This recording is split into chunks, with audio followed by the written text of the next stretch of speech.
Now to the conclusion of our series of discussions we've been having this week on dialectical behavioral therapy, DBT, and boy, do we need it today.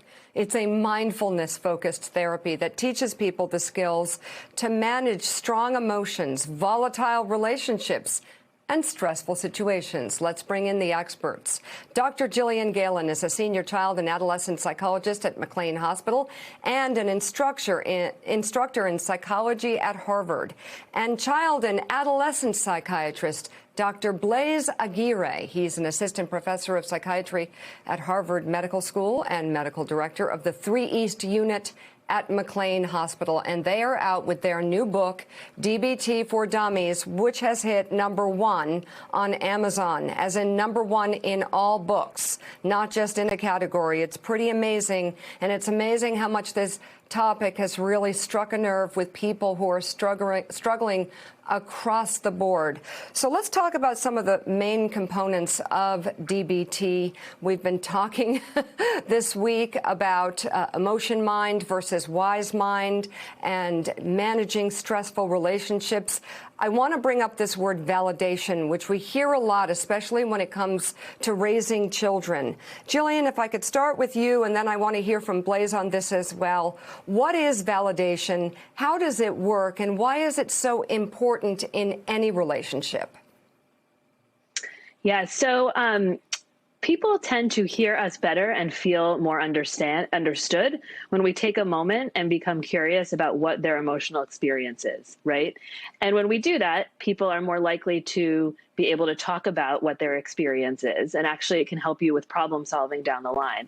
So validation is simply recognizing how another person's emotions make sense given who they are, right? So whether they're a sensitive person or a less sensitive person, saying things like, slowing down, it makes sense that you feel really passionate about this, given all that has happened.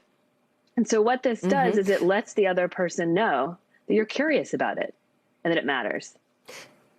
And Blaise, what is the impact of that? Why is that so important? And how do you practice validation when the person you're talking to or the issue at hand is something you can't agree on? I'm just thinking about the conversations that are taking place right now in Washington with Republicans who, will not recognize the insurrection for what it was. How do you validate that when you're having a conversation with someone you vehemently agree with and it's getting heated?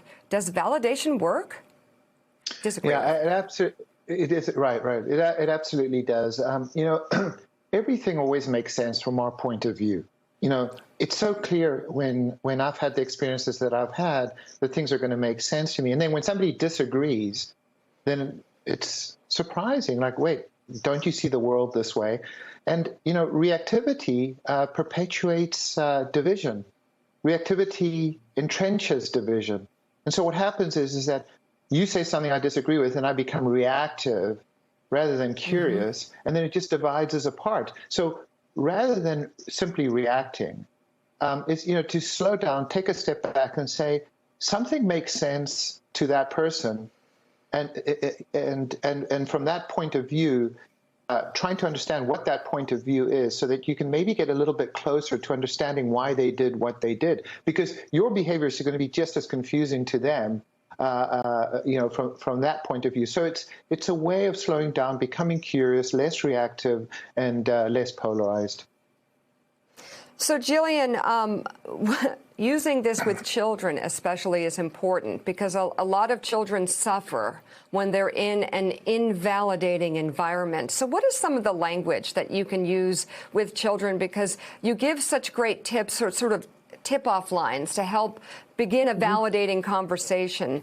What is some of the language you use with younger children when you're trying to work with them but also validate how they feel? Yeah, so validation is really critical for young kids because we're trying to help them understand their own emotions and let them know that these emotions, whether they're big emotions or small emotions, make sense. So actually simply just listening and being curious and asking kids, How do you feel? And letting them know that, it makes sense that they could be upset about something like that, right? Helping them make sense of their emotions, even if they're not exactly the way that we would feel, right? So you might say something, you might ask them questions. What was that like for you? How did that feel? What are you thinking about that?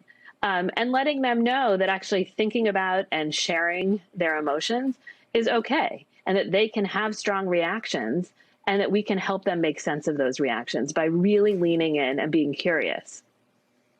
And that really slows down the conversation.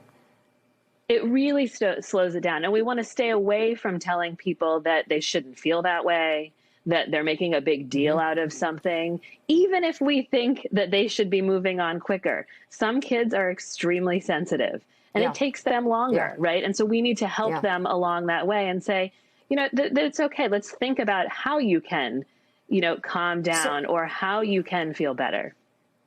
So, Blaise, real quick on this, if something makes you upset, back to adults here, if something makes you upset, how do you slow down before lashing out? We just have a few seconds left. I start with a breath. I just go, and then I think, okay, should I react or should I just walk away? And often that breath is the time I need to decide. So. I love it. The new book is DBT for Dummies. Doctors Gillian Galen and Blaise Aguirre. This is actually the third book they've written together. You can find their other books on Amazon. Thank you both very, very much. And in our final seconds this morning, Kasie Hunt, I'm just taking a deep breath and deciding if I should react. Thank you for being with us this morning. We'll save it for tomorrow. That does it for us. Stephanie Ruhle picks up the coverage right now. Hey, thanks so much for watching our YouTube channel. You can follow up on today's top stories and breaking news, or catch up on your favorite MSNBC shows all in one place. Download the NBC News app today.